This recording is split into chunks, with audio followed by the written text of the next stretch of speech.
have a process that you work with, or is everything done in a different way? No, there was a very strong process at the beginning. Also when I was teaching, and there was lots of taboos. We would not allow students to use shades. No one is allowed to shave. No one was allowed to cross corners. You can't use pencil drawing. You can't hatch with biro pen. You can't use pasta.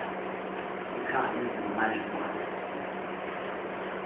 You can't set them across.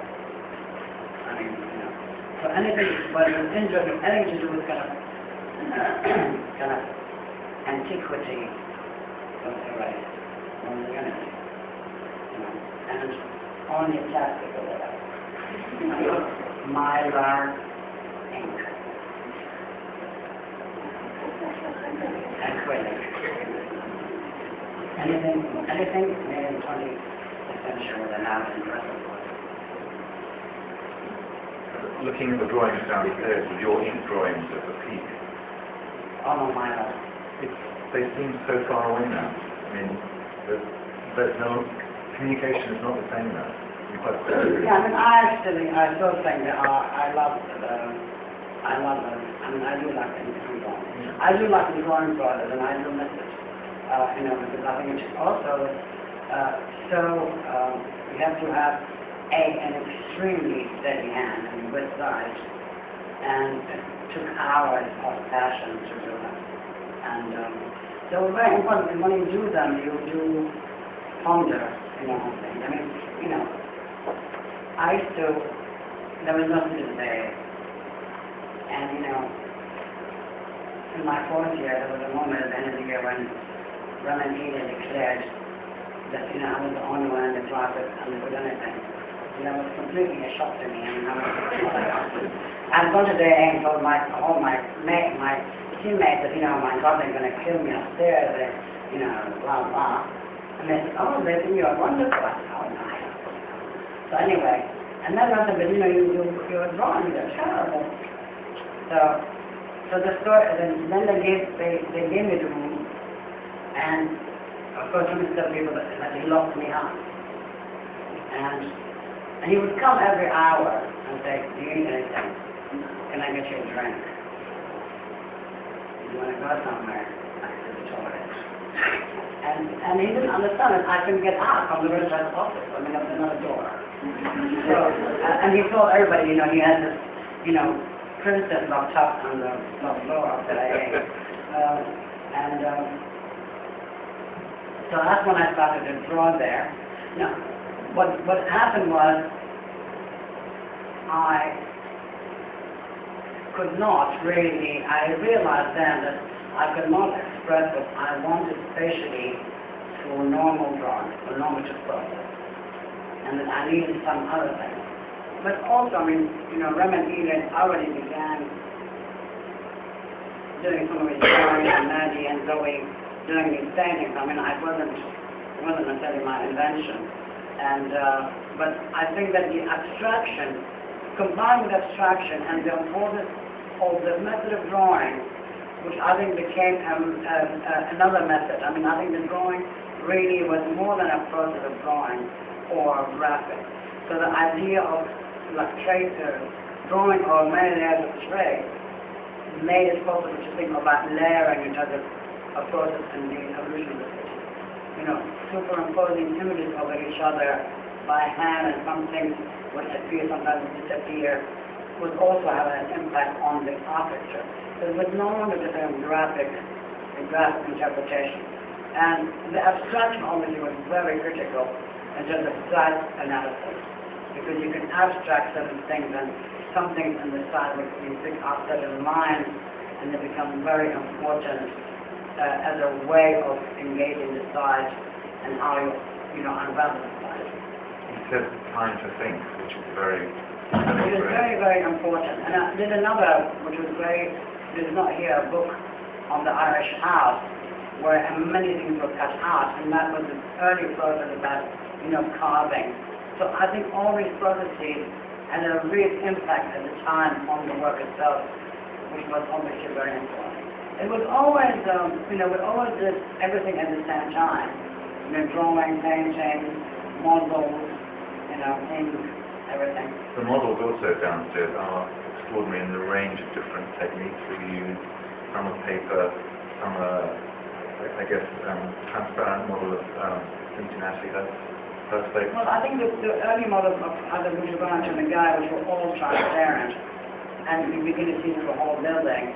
And I think the major shift was also in the food empire, where the idea of shifting of circulation. You don't have the circulation that it runs at the same time that it can run around the side. And also the correlation between transparent models and X-ray drawing. The X-ray drawing came first, and then the models. And you see those as tools rather than representations for people? Yeah, they were definitely tools, but if I look back at them, they obviously have certain implications, like, seamlessness and, stuff like that. And the fly-through is the biggest invention in architecture from perspective, I guess, and we use them a lot. Yeah. It changes the way that we work for the client. And again, it seems like looking at the fly-through, suddenly you realize that architecture can no longer surprise the client. In the past, there was always a sense that they couldn't quite read the drawing, but the fly-through does give them. Yeah, I think that, well, I don't know. I think the drawings were not supposed to describe the fact of it. It was supposed to give a kind of a glimpse or a feeling of what it might be to be in that way. I always have a sense looking at it that you live in them as much as you do in the buildings. Yeah, I do. I remember kind of, talking to Alan about this a long time ago. Alan Borowski, who also led to a lot. And he was one of the very people at the time, really, when he touched the drawing, he really walked through it. He really kind of went up the stairs and occupied it. And by watching him do that, you can have a sense about what somebody could feel like walking in the space. And that struck me also about the way that you insisted on including images that show the exhibitions you've designed, sets you've designed. To me, they all seem to be part of the seamless whole. But doing them is as important as building. Yeah, well, we didn't do them at the time because, we didn't have much work. But I really always thought, exhibition I always believed in because, in the early period and I school days, in the time, it was the only outlet we had to communicate the work to other people for these exhibitions. And also in lectures. But I always thought all these kind of experiments in different fields, they're always added to the overall process and it helps us understand space in different ways. Looking at your sketchbooks, are those the starting points and that you sketch and a model is made from that? Not necessarily. It's usually more like that. There could be also done during. There could be also the opposite of what I was working on, because I never like what anybody does. So I would be always doing something completely different. What is interesting about the sketches, and not the ones here maybe also, is that it took us quite some time to realize the implication of the sketch. For example, this kind of colliding like the sketch which eventually became kind of wrong. I started off with the Design Museum in Qatar and had a few takes before it really we understood how they could translate. You were doing furniture right from the beginning as well, the early apartment pieces, but now more and more.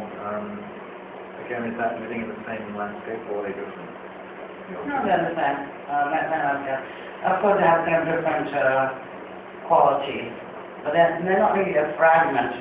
They're just kind of a test of certain ideas within the field, because we do kind of really oscillate between a field and an object, and they're like one of the pieces of the object within the field.